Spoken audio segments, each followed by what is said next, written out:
Hello दोस्तों, welcome to शिक्षा सारथी भाई पीके। साथियों, कई दिनों से वीडियो नहीं डाल पा रहे थे हम। हमारे थोड़ी सी प्रॉब्लम हो रही थी, इस वजह से हमने वीडियो अभी कुछ टाइम के लिए बंद कर दी थी। तो हम फिर से वीडियो डालना स्टार्ट करेंगे और आज हम करेंगे अपना पार्ट नंबर 10, जो साइकोलॉजी की हम सीरीज कर रहे थे 1100 प्लस क्वेश्चन की। आज उसका पार्ट नंबर 10 करेंगे। ठीक है साथियों, चलिए तो बिना लेट किए शुरू करते हैं आज की अपनी क्लास। शुरू करने से पहले जिन साथियों ने अभी तक चैनल को सब्सक्राइब नहीं किया है, सब्सक्राइब कर लें।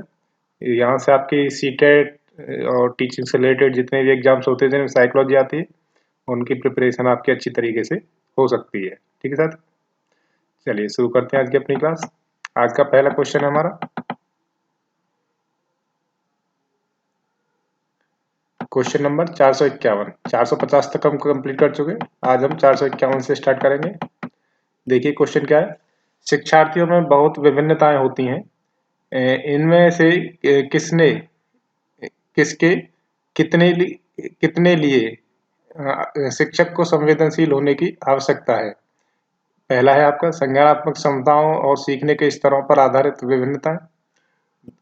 दूसरा है आपका भाषा, जाति, लिंग, धर्म, समुदाय की विविधता पर आधारित विभिन्नताएं। अब देखिए इनके ऊपर क्या ऑप्शन दे रखे हैं आपको।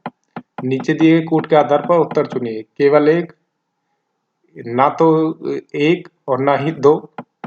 ऑप्शन सी आपका केवल दो, या ऑप्शन डी आपका एक और दो दोनों। तो देखिए आपका आंसर क्या रहेगा। जो पहला और दूसरा है वो दोनों ही सही है, यानी कि संज्ञानात्मक क्षमता और सीखने के स्तरों पर आधारित विभिन्नताएं, और दूसरा भाषा, जाति, लिंग, धर्म, समुदाय की विभिन्नता पर आधारित विभिन्नताएं। ठीक है, चलिए बढ़ते हैं अगले क्वेश्चन पर।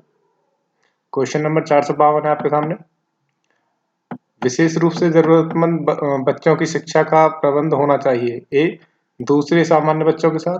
बी, विशेष विद्यालयों में विशेष बच्चों के लिए, बच्चे के लिए विकसित विधियों द्वारा, या ऑप्शन सी विशेष विद्यालयों में, या ऑप्शन डी विशेष विद्यालयों में विशेष शिक्षकों द्वारा।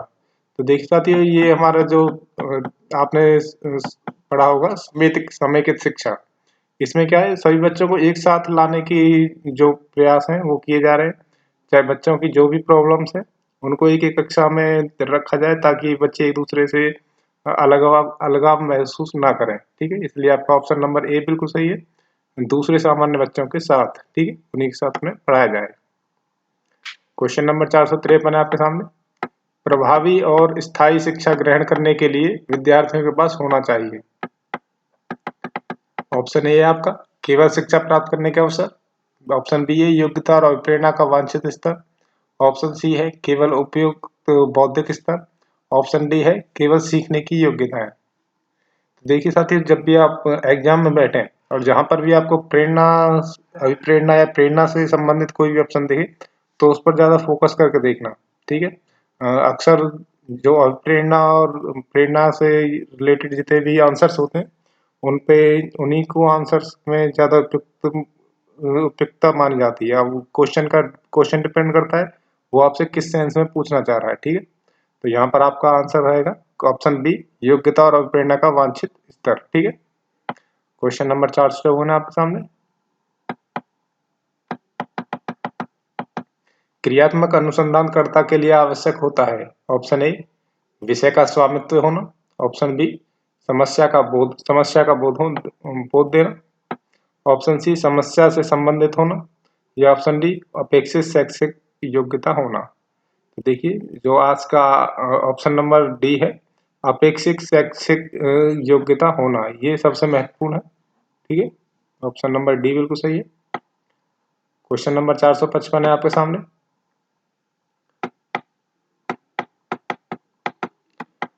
क्रोध व भय प्रकार है। ए अभिप्रेरणा के, बी संवेग के, सी परिकल्पना के, या डी मूल प्रवृत्ति के। जो क्रोध और भय है वो संवेग के एक प्रकार है। ठीक है, या आपको आसानी से पता लग गया होगा इसका। तो ठीक है, क्वेश्चन नंबर 456 है आपके सामने। एक आंतरिक बल जो प्रोत्साहित करता है और व्यवहार परक प्रतिक्रिया के लिए बाध्य करता है एवं उस प्रतिक्रिया को विशिष्ट दिशा उपलब्ध कराता है, डैश है। ए अध्यवसाय, बी संवेग, सी वचनबद्धता, या डी अभिप्रेरणा। देखिए अभी हमने आपको बताया था अभिप्रेरणा से संबंध जो भी आ जाए उस पर फोकस करके उसे आंसर की तरह सेट करके उसे रख के देखना आंसर में, ठीक है। आपका लगभग लगभग सही पाएगा, तो यहाँ पर ऑप्शन डी अभिप्रेरणा बिल्कुल सही रहेगा। क्वेश्चन नंबर 457 है, निम्नलिखित में से कौन सा कारक अधिगम को सकारात्मक प्रकार से प्रभावित करता है? ए सहपाठियों से प्रतियोगिता, ऑप्शन बी अर्थपूर्ण संबंध, सी माता पिता की ओर से दबाव, या डी अनुत्तीर्ण हो जाने का भय। तो देखिए जो जितने भी अर्थपूर्ण संबंध होंगे यानी सकारात्मक संबंध की तरफ ये कोशिश कर रहा जाने के लिए, तो जितने भी आपके सकारात्मक संबंध यानी अर्थपूर्ण संबंध होंगे वो अधिगम के लिए सकारात्मक रूप से प्रभावित करते हैं, ठीक है। ऑप्शन नंबर बी बिल्कुल सही है। क्वेश्चन नंबर 458 है आपके सामने, संज्ञानात्मक विकास निम्न में से किसके द्वारा संभव है? ए प्रासंगिक और हर संभव रूप से सुनियोजित परीक्षा का आयोजन करके, ऑप्शन बी पारंपरिक तरीकों से सुदृढ़ करने वाली गतिविधियों को प्रस्तुत करके, ऑप्शन सी है एक समृद्ध और विविध वातावरण प्रदान करके, या ऑप्शन डी है सहयोगात्मक की अपेक्षा व्यक्तिगत गतिविधियों पर अधिक ध्यान केंद्रित करके। तो देखिए एक समृद्ध और विविध वातावरण प्रदान करके आप जो है कक्षा के वातावरण को, शैक्षिक वातावरण को अच्छा बनाने में प्रयासरत हो सकते हैं, ठीक है। ऑप्शन नंबर सी बिल्कुल सही है आपका यहाँ। क्वेश्चन नंबर 459 है आपके सामने, निम्न में से कौन सी डिसलेक्सिया की विशेषता नहीं है? ए वाचन परिशुद्धता, गति तथा बोध की समस्याएं, बी सीधे या उल्टे हाथ के प्रयोग के संबंध में निश्चय, सी छपे हुए शब्दों को सीखने या करने की कठिनाइयां, या ऑप्शन डी लिखने की धीमी गति। तो देखिए जो ऑप्शन नंबर 4 है यानी डी है लिखने की धीमी गति, और ऑप्शन नंबर बी है सीधे या उल्टे हाथ से प्रयोग के संबंध में निश्चय करना। ये दोनों में हमें कंफ्यूजन है थोड़ी सी, तो आप एक बार इनको चेक करके एक बार जरा कमेंट बॉक्स में जरूर बताएं। क्वेश्चन नंबर 460 है, 16 PF का प्रयोग किसके मापन हेतु किया जाता है? ए सृजनात्मकता, बी अभिरुचि, सी व्यक्तित्व, या डी दबाव। तो देखिए 16 PF का प्रयोग व्यक्तित्व की मापन हेतु किया जाता है, ऑप्शन सी। क्वेश्चन नंबर 461,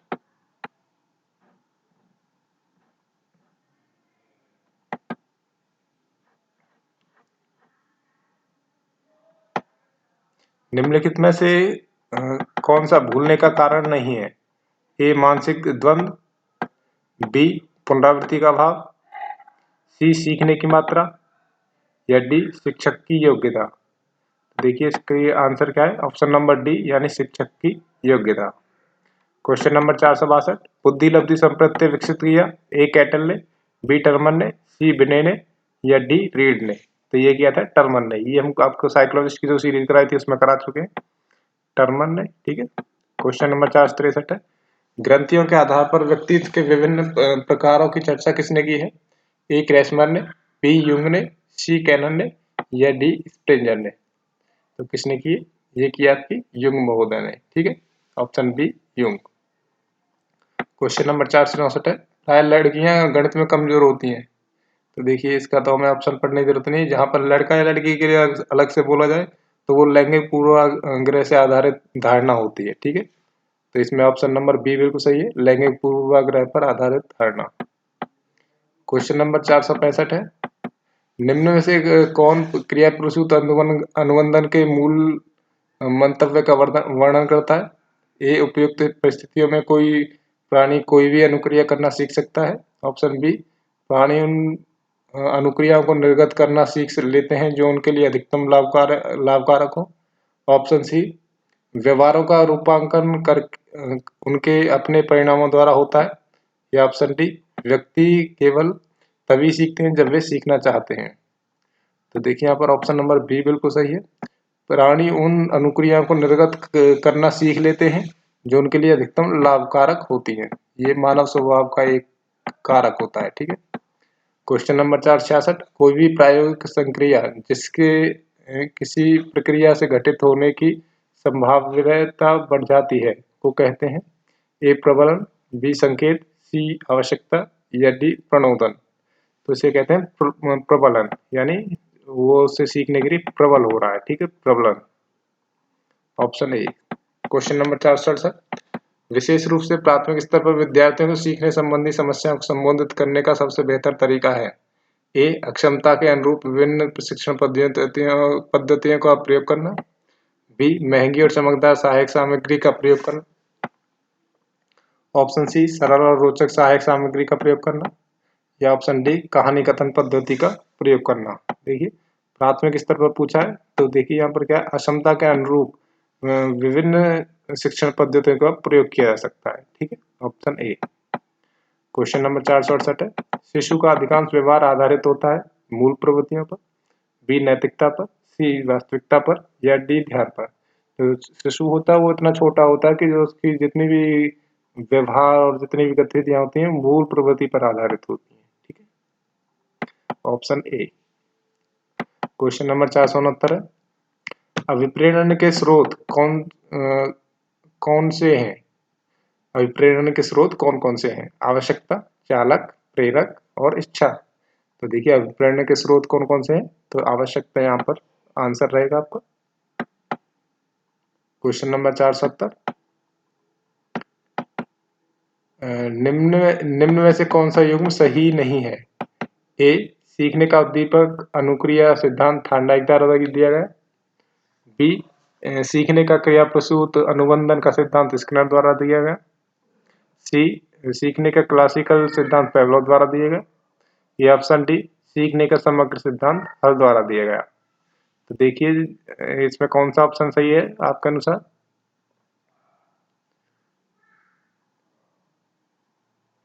देखिए जो यहाँ पर ऑप्शन नंबर ए है, सीखने का अद्यतन अनुक्रिया सिद्धांत थॉर्नडाइक द्वारा, तो ये वाला आपका आंसर बिल्कुल सही है। ठीक है, क्वेश्चन नंबर 471 है, मानसिक परिपक्वता की ऊंचाइयों को छूने के लिए प्रसन्नरत रहना संबंधित है। ए, किशोरावस्था से। बी, प्रौढ़ावस्था से। सी, पूर्व बाल्यावस्था से। डी, उत्तर बाल्यावस्था से। तो इसका आंसर क्या है? सीखने की समग्र सिद्धांत किसके द्वारा दिया? देखिए ऊपर वाला आंसर आ गया यहाँ पर, सीखने का समग्र सिद्धांत हल के द्वारा दिया गया। जरा इस ऑप्शन को हम एक बार फिर से देख लें ऊपर वाले को।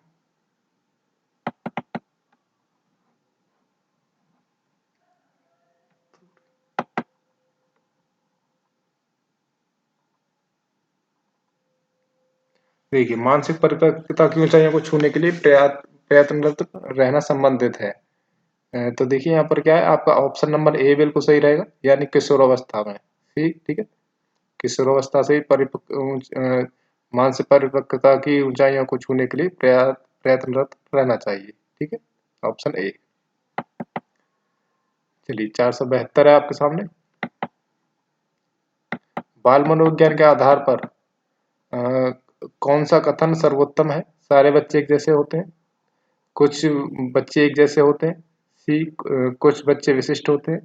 या डी, प्रत्येक बच्चा विशिष्ट होता है। तो बाल मनोविज्ञान के आधार पर देखिए प्रत्येक बच्चा विशिष्ट होता है अपने आप में। ठीक है, हर किसी बच्चे में कोई अलग अलग विशिष्टताएं पाई जाती हैं।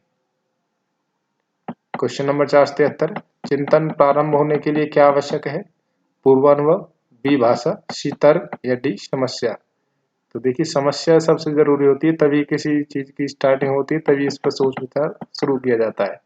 क्वेश्चन नंबर 474 है, मनुष्य की आयु का संप्रत्यय किसने दिया? ए, विनय साइमन ने। बी, स्टर ने। सी, टर्मन ने। या डी, सिरिल बर्ट ने। तो किसने दिया था? ये दिया था विनय साइमन ने। इसको भी हम एक आपको साइकोलॉजिस्ट की सीरीज में करा चुके हैं। ठीक है, विनय साइमन का जो संप्रत्यय था। क्वेश्चन नंबर 475, उपलब्धि और प्रेरण है। ए, चुनौतीपूर्ण कार्यों में बने रहने की प्रवृत्ति। बी, असफलता से बचने की प्रवृत्ति। सी, सफलता को समान रूप से स्वीकार करने की प्रवृत्ति। या डी, आवेग में आकर काम करने की प्रवृत्ति। देखिए 475 का आपका आंसर क्या रहेगा? ए, चुनौतीपूर्ण कार्यों में बने रहने की प्रवृत्ति। क्वेश्चन नंबर 476 आपके सामने, कद, हड्डियों का ढांचा, बाल, नाक और कान और आंखों का रंग आदि शारीरिक विशेषताएं हैं। ए, प्राथमिक विशेषताएं। बी, द्वितीय विशेषताएं। सी, वंशानुक्रम विशेषताएं। या डी, अवंशानुगत विशेषताएं। तो ये सब क्या होती हैं? वंशानुगत विशेषताएं होती हैं। हाइट का एक जैसा रहना, हड्डियों का ढांचा, बाल, नाक और आंखों का रंग। ठीक है, ये हमारे माता पिता से वंशानुक्रम से प्राप्त होते हैं। क्वेश्चन नंबर 477 आपके सामने, मनुष्य जीवन का आरंभ मूलतः घटित होता है 2 कोष, बी केवल 1 कोष, सी कई कोष या डी कई कोष नहीं। देखिए इसका आंसर क्या है आपके सामने, ऑप्शन नंबर बी यानी केवल 1 कोष से प्रारंभ शुरू होता है। ठीक है। क्वेश्चन नंबर 478, शिक्षण प्रक्रिया में विद्यार्थी है आश्रित चर, स्वतंत्र चर, मध्यस्थ चर या डी इनमें से कोई नहीं। तो शिक्षण प्रक्रिया में विद्यार्थी क्या है, एक आश्रित चर होता है जो अध्यापक के ऊपर आश्रित रहता है। जैसा ज्ञान वो प्रदान करेंगे वैसा ही ज्ञान शिक्षार्थी या छात्र है वो प्राप्त करेगा।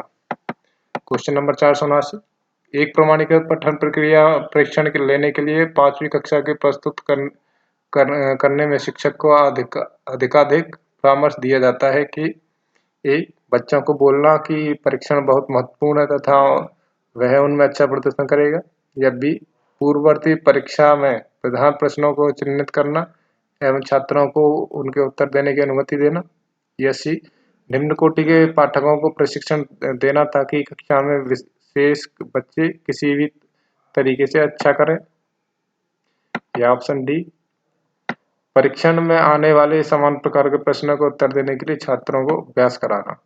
देखिए ऑप्शन नंबर डी बिल्कुल सही है, यानी परीक्षण में आने वाले समान प्रकार के प्रश्नों के उत्तर देने के लिए छात्रों को अभ्यास कराना। ठीक है, ताकि छात्र स्वयं उनका उत्तर दे और खुद स्वयं सीख सके। क्वेश्चन नंबर 480, आप देखते हैं कि एक छात्र बुद्धिमान है, आप ए उसके साथ संतुष्ट रहेंगे, उसे अतिरिक्त गृह कार्य नहीं देंगे, वह जैसे अधिक प्रगति कर सके उस तरह से उसे अनुप्रेरित करेंगे, या डी उसे अभिभावकों को सूचित करेंगे कि वह बुद्धिमान है।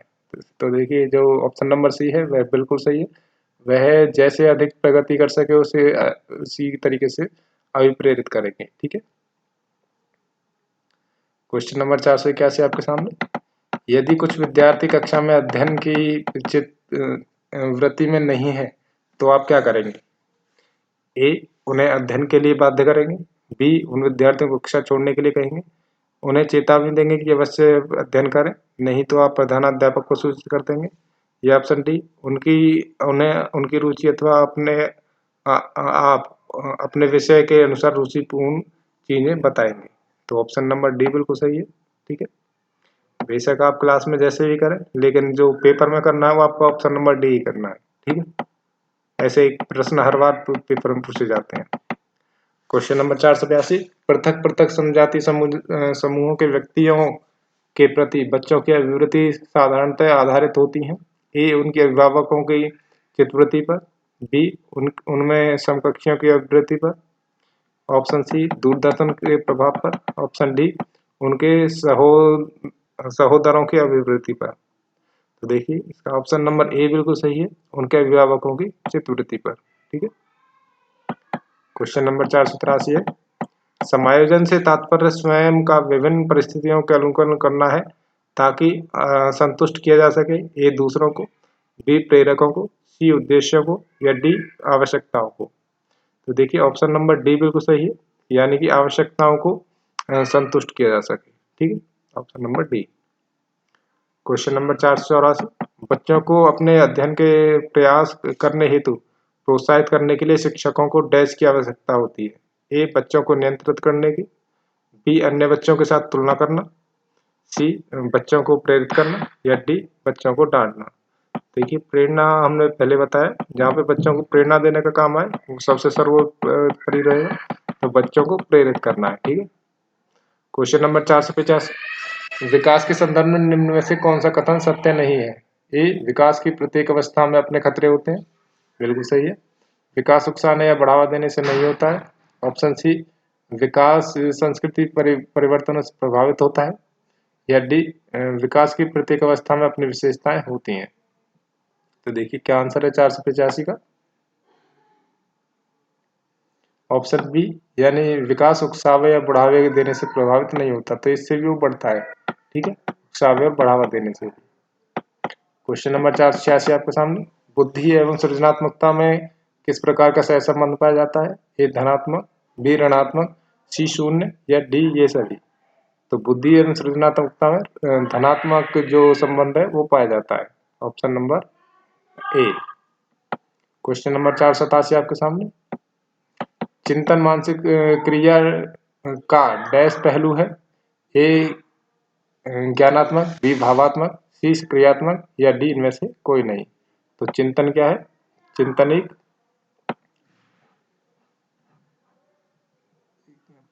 चिंतन क्या है? चिंतनिक भावात्मक और क्रियात्मक दोनों होना चाहिए मेरे अकॉर्डिंग यहाँ पे। चिंतन भावात्मक एवं क्रियात्मक, देखिए जो जरूरी है अगर इनमें से कोई नहीं है, एक दो और तीन दोनों होना चाहिए, लेकिन जो सबसे जरूरी है वो बी ऑप्शन होना चाहिए, यानी भावात्मक। यहाँ पर मेरे अकॉर्डिंग भावात्मक रखिए। आप क्या समझते हैं, आपको क्या लगता है, तो आप कमेंट करके एक बार बताएं जरूर, ठीक है। मेरे अकॉर्डिंग 487 का बी। क्वेश्चन नंबर 488 आपके सामने, निम्नलिखित में से किस पहलू के बच्चों को समायोजन की समस्या होती है? ए औसत बुद्धि के बच्चे, बी मजदूर बच्चे, सी अध्ययनशील बच्चे या डी कुशाग्र बुद्धि के बच्चे। तो जो कुशाग्र बुद्धि के बच्चे होते हैं उन्हें समायोजन में समस्या होती है, ठीक है। 489, निम्न में से किस बुद्धि विधि का उपयोग स्मृति को मापन के लिए नहीं किया जा सकता? ए प्रत्यानन विधि, बी तार्किक विधि, सी पहचान विधि या डी पुनः सीखना विधि। तो इसका आंसर क्या आएगा? ऑप्शन नंबर बी, यानी तार्किक विधि। क्वेश्चन नंबर 490, एक से शिक्षार्थी केंद्रित कक्ष में अध्यापिका करेगी। ए अधिगम को सुगम बनाने के लिए बच्चों को एक दूसरे के साथ अंकों के लिए मुकाबला करने हेतु प्रोत्साहित करना, बी वह अपने विद्यार्थियों को जिस प्रकार की अपेक्षा करती है उसे प्रदर्शित करना तथा बच्चों को वैसा करने के लिए दिशा निर्देश देना, या ऑप्शन सी इस प्रकार की पद्धति को नियोजित करना जिससे शिक्षार्थी स्वयं के अधिगम के लिए पहल करने में प्रोत्साहित हो। तो ऑप्शन सी बिल्कुल सही लग रहा है यहाँ पर। या ऑप्शन डी मुख्य तथ्यों की व्याख्या करके व्याख्यान पद्धति का प्रयोग करना, बाद में शिक्षार्थियों को उनकी सजगता के लिए आकलन करना। तो देखिए ऑप्शन नंबर सी जो हमने बताया था, इस प्रकार की पद्धति को नियोजित करना तथा उनके शिक्षार्थी अपने स्वयं के अधिगम पहल में प्रोत्साहित हों, तो ऐसी पद्धति अपनानी चाहिए। क्वेश्चन नंबर 491, शिक्षक का बर्ताव होना चाहिए। तो देखिए शिक्षाप्रद ही होना चाहिए मेरे अकॉर्डिंग, ठीक है। ऑप्शन नंबर 491 का सी, यानी आदर्शवादी होना चाहिए। 492, आकलन के बारे में निम्नलिखित कथनों में से कौन से कथन सही हैं? देखिए आप एक बार पढ़ लीजिए ना। आकलन कैसे विद्यार्थियों को यह सहायता मिलना चाहिए कि वे शक्तियों को देख सकें और शिक्षा तदनुसार उन्हें ठीक कर सकें। दूसरा है आकलन तभी सार्थक होता है जब विद्यार्थियों का तुलनात्मक मूल्यांकन भी हो। तीसरा है आकलन केवल स्मरण शक्ति का ही नहीं, बोधन और अनुप्रयोग का भी होना चाहिए। चौथा है आपका आकलन तब उद्देश्यपूर्ण हो सकता है जब उससे भय और चिंता संचार ना हो। तो देखिए यहाँ पर एक बार आप इसे बैक करके देख लेना, 1 और 2, 2 और 3, ठीक है। हम आपको आंसर बता देते हैं, आंसर रहेगा पहला और तीसरा दोनों, ठीक है। क्वेश्चन नंबर 493 आपके सामने, स्पीयरमैन के अनुसार तर्क करने की क्षमता और समस्या समाधान करने की क्षमता कहलाती है एस कारक, जी कारक, विशिष्ट बुद्धि या सांस्कृतिक बुद्धि। तो ये कहलाती है जी कारक, ठीक है। 494, एक शिक्षक को साधन संपन्न होना चाहिए, इसका अर्थ है उनके पास पर्याप्त धन संपदा होनी चाहिए, नहीं। उनका अधिकारियों के उच्च संपर्क होना चाहिए, बिल्कुल नहीं। सी उनको अपने विद्यार्थियों की समस्याओं को हल करने के पर्याप्त ज्ञान होना चाहिए, ये सही है। डी विद्यार्थियों को उनके बीच प्रसिद्धि होनी चाहिए, इसकी जरूरत नहीं है, तो ऑप्शन सी बिल्कुल सही है। उनके पास विद्यार्थियों की समस्याओं को हल करने के पर्याप्त ज्ञान होना चाहिए। क्वेश्चन नंबर 495, विद्यालय में विद्यार्थियों को कैसे प्रेरित करना उचित है? चुने गए अध्ययन द्वारा, प्रासंगिक अध्ययन द्वारा, गहन अध्ययन द्वारा या स्वस्वर अध्ययन द्वारा। तो देखिए स्वस्वर अध्ययन द्वारा विद्यार्थियों को प्रेरित करना बिल्कुल सही है। क्वेश्चन नंबर 496, शिक्षा का उद्देश्य होना चाहिए। ऑप्शन ए विद्यार्थियों को व्यवसायिक कुशलता का विकास करना, विद्यार्थियों के सामाजिक जागरूकता का विकास करना, सी विद्यार्थियों के परीक्षा के लिए तैयार करना या डी व्यवहारिक जीवन के लिए विद्यार्थियों को तैयार करना। तो शिक्षा का मुख्य उद्देश्य यही है कि बच्चों को व्यवहारिक रूप से उनके जीवन के लिए तैयार करना। क्वेश्चन नंबर 497, दूसरे व्यक्ति के बाह्य व्यवहार की नकल है, ए सीखना, अनुकरण, कल्पना या चिंतन। देखिए इसे क्या बोलते हैं, अनुकरण। ठीक है, ऑप्शन बी। 498 आपके सामने, निम्नलिखित में से कौन सा एक उदाहरण भाषिक बुद्धि वाले व्यक्तियों को दर्शाता है? ए शब्दों के अर्थ और क्रम तथा भाषा के विविध प्रयोगों के प्रति संवेदनशीलता। बी तर्क को दीर्घ श्रृंखला को संभाल सकते हैं की योग्यता। सी स्वर, राग और सुर के प्रति संवेदनशीलता। या डी ध्यान देने और दूसरे के अंतर सीखने की योग्यता। तो ये क्या है, शब्दों के अर्थ और क्रम तथा भाषा के विविध प्रयोगों के प्रति संवेदनशीलता, ऑप्शन ए। क्वेश्चन नंबर 499, बच्चों बालकों के सीखने में प्रेरणा को किस रूप से उपयोगी माना जाता है? ए बालकों की व्यक्तित्व का आदर। बी पुरस्कार और दंड। सी प्रशंसा एवं भर्त्सना। या डी उपयुक्त सभी। तो देखिए यहाँ पर सभी बिल्कुल सही है, ऑप्शन नंबर डी। आज का आखिरी क्वेश्चन आपका ऊपर, क्वेश्चन नंबर 500 आपके सामने। विद्यार्थियों की अभिवृत्तियों में परिवर्तन के लिए निम्न में से किस विधि का अध्यापक को नहीं करना चाहिए? ए दबाव से किसी बात या विचार को लिए राजी करना, ये बिल्कुल नहीं करेगा। बी किसी विचार को दोहराना अथवा दृढ़तापूर्वक व्यवहार करना। सी किसी प्रशंसनीय व्यक्ति के द्वारा समर्थन एवं स्वीकृति। या डी संदेश के साथ साहचर्य स्थापित करना। तो देखिए यहाँ पर आपका आंसर क्या रहेगा, ऑप्शन नंबर ए, यानी दबाव से किसी बात या विचार के लिए राजी करना।